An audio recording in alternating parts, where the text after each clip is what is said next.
Adam Christ here for MyMMAnews.com. I am joined by the man with the knockout heard round the world at Titan FC 60.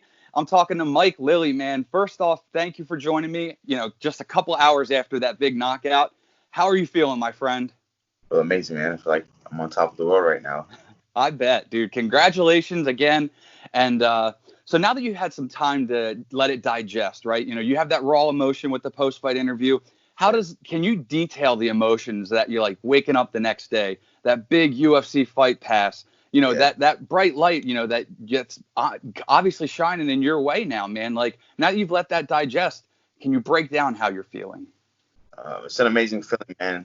This training camp, I've been through a lot, mentally, physically, injuries, stuff like that. And to get a victory in that devastating fashion, it's like all my hard work paid off. And on top of that, before my win streak started, my record was 5. So it's like an amazing feeling. It's like everything's like paying off, and it's only going to get better. Now, you've talked about like how you've mentioned before about like, your past record, your spotty record, whatever, but like this win pattern you have going on, this shine of resurgence and everything like that, is it just taking you to a whole another level? And mentally, does it make your grind that much harder? Yeah, it makes me feel like I can conquer anything I put my mind to. It makes me feel like I'm unstoppable right now. Like the amount of work I put in and get to where I'm at, I feel like I'm unstoppable. That's the way I'm feeling right now. Did you anticipate the knockout the way that it happened? I didn't think I was going to knock him out. I thought I was actually going to take him down. He was going to get tired, and I thought I was just going to choke him out. Right. The first round, I took him down, and I was controlling him, but I wasn't able to do as much damage as I wanted to because the cage was so slippery. And it's the same cage I train every day, but because they put a brand new sticker in the middle, it made it slippery, and then they had to keep wiping it down in between rounds. So I wasn't able to get off punches like I wanted to because I was scared I was going to slip and get caught with something stupid. Right. So the second round, I was trying to play around and not play around, but like fake the takedown, make it look make him think I was going to take him down. And then I caught him one time with the overhand, and I was like, he didn't see me coming, I can catch him again. And then once I caught him the last time, and then he went to sleep, like I was in shock. I didn't expect it. I had that in me. And you didn't hesitate an inch. You jumped on, you had the killer instinct, and you got the job done, man. And again, it was quite the showing. But so in the post-fight speech, man, I got to ask, you mentioned, the bigger shows, UFC, Bellator, and then you shot that look over to Lex. And did you guys talk in the back at all and maybe talk about that title shot? No, we didn't talk about it. Yeah. No, nothing. Well, all right, let's just flash forward in the future. Champion right now is Mike Graves, correct? So how do you hypothetically think that you match up against him? I think I match up actually really good against him. I feel like we have a similar style wrestlers with knockout power. So I think it'll be a good fight. But I think, of course, I believe I'll win. Of course. Yeah. So if that's not the next path, is there any other names that you just want to knock off your record? Maybe some past losses you just want to run that back and get it back? Anything? Right now, to be honest, my main focus is on trying to make it to one of these bigger shows. Yeah. I've been fighting for a long time now, and I feel like it's my time. And I feel like that knockout should be my ticket into one of these organizations. Couldn't agree more. I don't want to waste any time. And like Titan's a good show, but if I can get to that next level, like right now, and use that knockout as my ticket, I'd rather do that. Right. So now that the fight's over, again, your hand is raised, and with the pre-fight interviews and everything, you almost have like that role to play where it's like, oh, training's been going good, I'm doing the best I can during the pandemic, but you don't really show your full hand, right? So given that the fight's over now, you got the W, impressive fashion.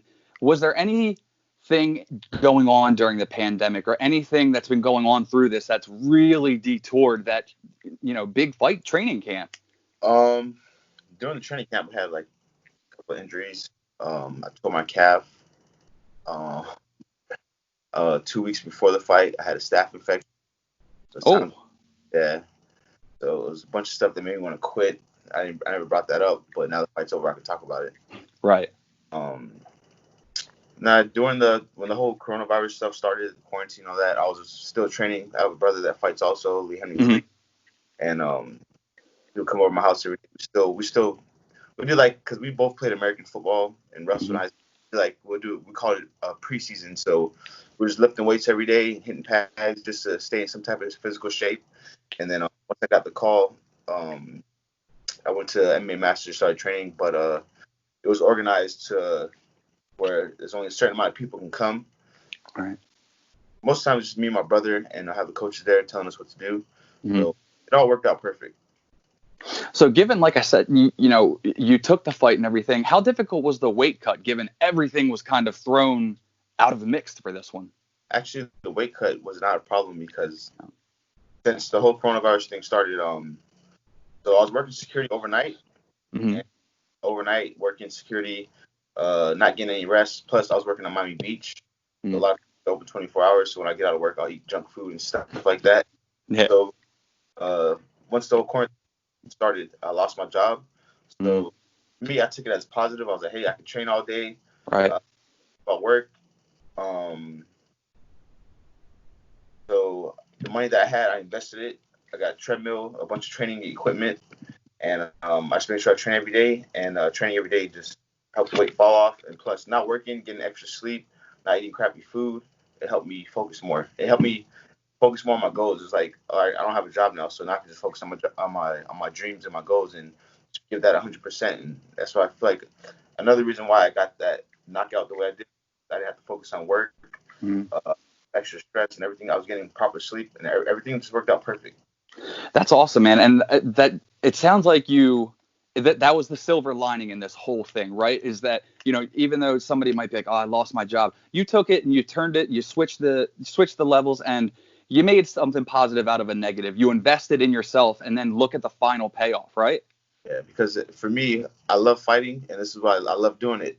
And Yeah. working this job overnight, like, man, this job sucks. I hate working here. I Right. hate here sometimes 10 to 12 hours a night. It's annoying. I have to go to work sometimes from 5 p.m. to 5 a.m. Stand on my feet all day. Then I have to go wake up to go to training at 10 o'clock. Like, no matter what, I still had to go train because I love doing Yeah. it. Yeah. So, like 3 hours of sleep. And then now that I didn't have that, it was like a blessing in disguise. Yeah, man. I love how things like that happen in life. It just happens to fall in place and just like let the chips fall where they may. And it really worked out for you in this situation. So again, I can't congratulate you enough, but you're mentioning your brother again, like you said, he fights too. Want to give him his proper credit. How crucial was that for having him in your corner, constantly having him, with you day in, day out to make sure you're keeping on your grind? Yeah, he was in there every single day pushing me. Instead, for some reason, he couldn't make it. He'll call me. He's like, "Hey, make sure you do this and that." Mm-hmm. And yeah, he was there just every day motivating me and pushing me because he started off his MMA career. He started off 0-2. He Mm-hmm. went on a fight win streak. So when I was on my losing streak, and then that was like my motivation. He was my motivation to show me that, look, I started off 0-2. Now look at me. I'm on a 6-fight win streak. And That's awesome. yeah, it's like a great story. So like I said, it's only gonna get better. Yeah, man. And obviously, you left quite the impression for people to look forward to. So moving on and having your teammate Frank Carrillo in your also being on the fight card with you. I know a lot of people usually thrive on having their teammates in the locker room with them. Obviously, you coming off with the devastating knockout. Does that kind of ruin like a little bit of the morale when he, took his loss? I mean, like again, it was just a decision, but does it take a little bit away, or is it just we're there for each other and moving on? Uh, I took it because he's my teammate. We're in the gym every day together. Mm-hmm. As I lost too. Right. So we're in a lot of people say, oh, it's an individual sport, but for me, it's a team sport still. We're Yeah. all together. We're all putting in all the work together. So Right. we lost together. Yeah, and I think that's a lot of times a lot of people miss that aspect of fighting. That yes, it is an individual sport, but you also need the other bodies in order to make yourself sharper. So that double-edged sword, again, it can mess with people because, again, you're fantastic knockout, but the same dude that you're putting the hard grind in and everything, he takes the loss. So I guess people don't understand the morale behind that factor and the behind-the-scenes stuff. So I was actually curious about that, but again, we're moving on to today, bigger, better day. And so what's next for you, man? Like we're moving forward. You said you want the bigger shows immediately on your future right now. Is it nothing signed, everything like that? What's your next step? I guess right now, just get back to the gym. And I know it's going to be hard right now because of the pandemic and stuff like that. Mm-hmm. Right now, probably Titan might be the go around in Florida that I can probably get fights on. So maybe I'll Mm-hmm. wait that, see what they have for me. And if they have something like a good opportunity, I'll take it. But if I can get, like I said, that next level, that's what I want. I really want to go to one of these big shows and Yeah. showcase my skills on one of these higher levels. And I believe I'm ready for the next step. I agree with you, man. And I wanted to touch on something because, like I said, in your post-fight interview, you mentioned the bigger shows, and then you paid tribute and homage to George Floyd, obviously the horrible, tragic events that happened there. And I wanted to know, given you have that platform and you have, the voice to be able to speak on these type of interviews, and given the microphone on Titan FC for UFC Fight Pass to see and everything, is there any message that you want to get out right now to fans or the public or anything you want to say about these incidents? I just want everybody to be aware of what's going on. And it's a touchy subject to talk about, man. Yeah. But part of me, because my father's black, I'm mixed race. My dad's black, mom's Puerto Rican, and the whole situation that happened, man, I just think about that could have been me, my brothers, my father, and I just want to spread awareness. There's a lot of crazy stuff going on in the world, and I want everybody. And it's kind of hard for me to talk about. Every time I talk about it, I start thinking about the video of George Floyd. Yeah, horrible. Yeah. So, all right, we're going to move forward again. I want you to get your name out and everything. The spotlight's on you. Any sponsors or anything like that you want to thank, and coaches and teammates. And also, I want you to shout out all of your social media tags: Facebook, Twitter, Instagram, Snapchat. There's so many these days. Where can people find you for fight news? You can find me on Instagram at Mike Lilly MMA1. Follow me on Facebook, just Michael Lilly. And then on Twitter at MIKOILLY. And I want to give a shout out to my sponsor, Dynamic Wellness, because they kept me healthy for this fight. Shout out to my coaches at MMA Masters for giving me the opportunity to train at the gym during this pandemic. Shout out to my big brother, Lee Henry Lilly. Shout out to all my friends out in London. Whenever I go to London, there's a gym called London Fighters. Good fighters there. Michael Venom Page trains there, and a bunch of guys like that. Shout out to Lex from Titan for putting on a wonderful show, giving me the opportunity to showcase my skills and let the world know who Mike Lilly is. And I guess that's it for right now. Man, well, like I can't reiterate it enough, man. Like you said, your phone's blowing up, and if people didn't know before, they're damn sure going to know now the name Mike Lilly, man. That knockout was spectacular, and congratulations again, brother. I really appreciate you taking the time today, and best of luck in the future. I really hope we can talk in the future for upcoming bouts. Nah, we will, man. Awesome, brother. Well, there he goes, Mike Lilly, after his spectacular knockout over Kendly St. Louis, and it happened at Titan FC. Right. Oh, no. Well, go ahead. The only thing, I just want to give a shout out to Kendly St. Louis because he took the fight last minute. And I'm not going to say anybody's name, but there's somebody else on the card that they were offered the fight against me first, and they straight up said no because I'm background to wrestling. And thank him for accepting that fight. And man, just thank you. Well, thank you, Kendly. Thank you, Mike Lilly, for joining me. And again, for Mike Lilly, I'm Adam Christ. Make sure you keep it locked to mymmanews.com for all your fight news needs.